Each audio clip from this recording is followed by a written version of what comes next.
is my perspective will always be different from those guys. And the reason why is because when everyone wants to criticize, like Josh, you know, like you were never in the UFC, you were in the UFC for a little bit, like all this other shit.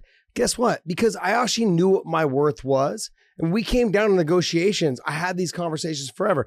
I didn't care because I was in the UFC from 2000, 2001 until 2004, whatever it was.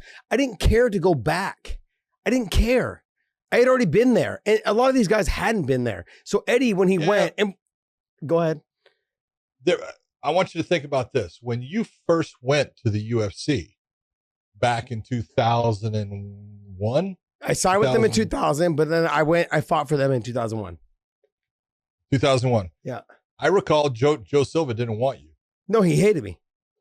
Didn't like me at all. He actually kind of told you that. Yeah, and I'm okay with that. Okay, all right, so you're okay with it.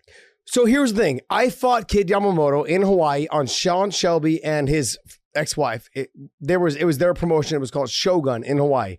I took the fight on 2 weeks' notice. I was walking around about 170.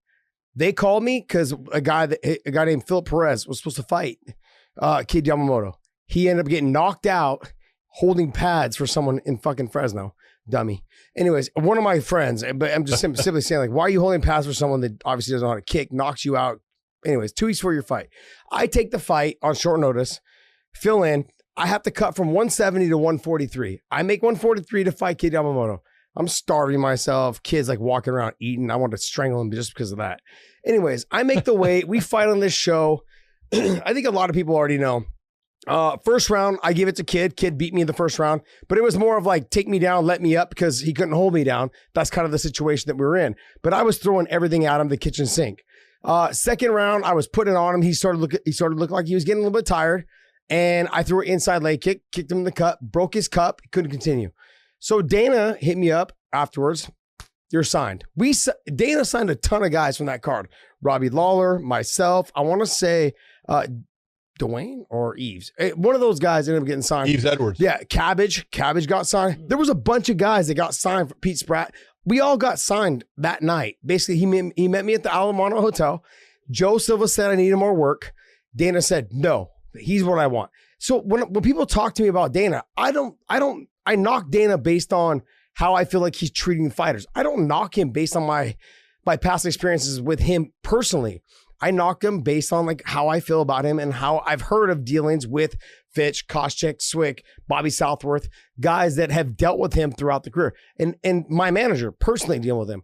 And I actually went through all this as well. And if you guys haven't had a chance, go through and listen to Schaub's story about how he went on the call and listened to him say the things that he said about him. He's like, yeah, I want to be on the call. Just don't tell him I'm there.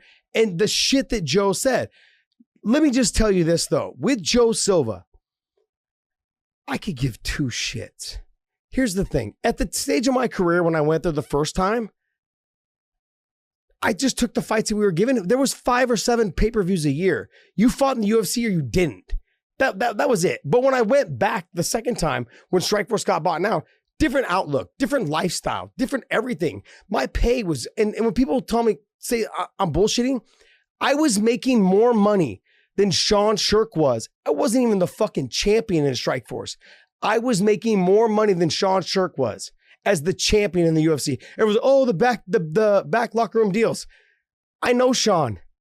Sean's like, he's like, they weren't what you people said it was, and I wasn't getting what people said I was getting. And so when that all happened, I was making, and I'm being 100% true, I was making almost double what Sean Shirk, the UFC champion, was making.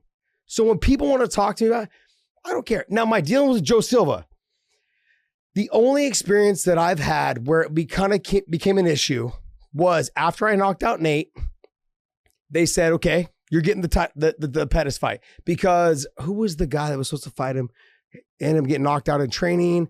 Had it was bald guy. Grant. Yeah. Grant. It's from Canada. Yeah. Damn. I can't remember his name. Anyway, he hasn't fought since. TJ Grant. Yeah, TJ Grant. Yep. They said he was getting the title shot. He ended up getting he got knocked out in training, grappling or something, and he couldn't fight. So I said, Dana called me or Joe called my manager and said, hey, Josh getting the title shot against Pettis. The whole thing didn't happen, and Pettis ended up apparently getting hurt, and I had heard a bunch of stories about why they did it. That's all separate. Anyways, we come back to this, and Joe says, we're going to have you fight on the same Sacramento card that you're supposed to main event for the title. We're going to have you fight, I want to say Kabalov, who's the Russian kid from Great Jacksons. I want to say it's Rustam. Yeah, Rustam Kabalov. And I was like, I've never heard of him. He's not ranked in the top 15. I'm not taking this fight. But he's tough as hell. I actually, that was the thing. They said, well, first off, I didn't even look and see who he was. I just said no. And so then Joe had told Bob Cook, who is my manager. He's been my manager since the beginning of my career. And Bob and I he's almost pretty much like my brother, like my older brother. Doesn't matter. If Bob said no, I said no. And it didn't matter. And it wouldn't matter anyways, because I would have said no anyways. The bottom line is I went from being the main event to being the first opening card, the opening fight on the main card. I said, absolutely not. He said, fine, Josh Thomson can sit on the fucking bench for 6 months. You know what? That would be what he would do. Bob called me and said, Joe said that you can sit on the bench for 6 months. And I told Bob I told him to tell Joe, that's fine. Josh Thompson's very good with his money, and he can sit on the bench for fucking 2 years, and he'll be just fine. And guess what happened? I said, if you call me back with a guy in the top 3, I was ranked number 3, so there was only like 2 guys. So there was Pettis, and there was Henderson, and there was TJ Grant. TJ was not fighting, and Pettis was apparently injured, and so I had Benson. He called me a week later. Benson said he'll fight you. And then that was the fight. And I said, for sure. As soon as he offered me that fight, I fucking took it. I'm that person. And it fucked my career. To be honest, it fucked my career. But the bottom line is I'm where I am right now because of that situation. But that's the only negative situation I've ever had with Joe Silva. But here's the thing. The only reason why that situation panned out is I believed in who I was. I believed in the fact, like, I don't need your fucking money. I don't care. But a lot of these guys are not that way. A lot of these guys don't live within their means. A lot of these guys want to drive Bentleys and fucking drive around, living, cell phones and Rolexes. I don't have a fucking Rolex. I give 2 shits about a fucking Rolex. I don't care. And that's the difference between me and a lot of these guys that are in the top 5. I don't care. So when Joe called and said, oh, you'll sit 6 months, I told Bob, tell him he can last for 2 years. Fuck you. And that was the difference between the situation. That was the only difference. A week later, I got the call and I got the phone. I got the fight that I wanted was Benson. Outside of Pettis, there was no other fight. I wanted that fight. I got that fight. I mean, I lost. It is what it is. I gambled on myself, but that's life. You know what I mean? And I'm happy with where I'm at in my life right now. So I have no regrets on how it all panned out. That's the only experience that I have with Joe Silva that would have potentially been negative. But on a positive note, I was in Houston for second Dos Santos and Kane fight because I was supposed to be fighting right after that against Pettis. Joe says to me, Josh, when you turned down the Pettis fight and I was getting ready for the Henderson fight, he said, look, this is my only issue. Here's my phone. Here's all the lightweights. All the guys in red are injured. I'm trying to match you with people that are available. It has nothing to do with like, hey, I think that like you should fight this guy. It has to do with the fact that I have no one for you to fight that's in that category of you guys to fight. Because I asked for Cerrone, I asked for Dos Anjos. I asked for all of them, but Dos Anjos was already matched. I was actually supposed to fight Dos Anjos, and they called me for the Pettis fight. Matched me for that, but then they gave Dos Anjos to someone else after I took the Pettis fight. So there was a lot of stuff, but to tip my hat to Joe, and people want to have all these negative shit. As a matchmaker, there's a lot of shit behind the scenes that we're criticizing that we don't know.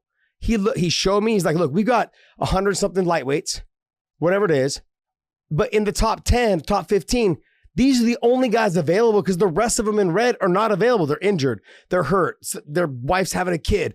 They're getting married. Whatever the fuck it is, that was the issue. And so my experience with him, and I've always said this, is that I don't have a problem with him. And some of the guys do. But at the end of the day, I don't care. Because if you're supposed to be the best fighter in the world, fight who the fuck they put in front of you. That's it. Like you want the best guy. You want to fight the best guy. I don't want to fight the shitty guy, the guy that's not even 15. One of the problems is this, and this is what most people don't understand. 100% agree. Okay.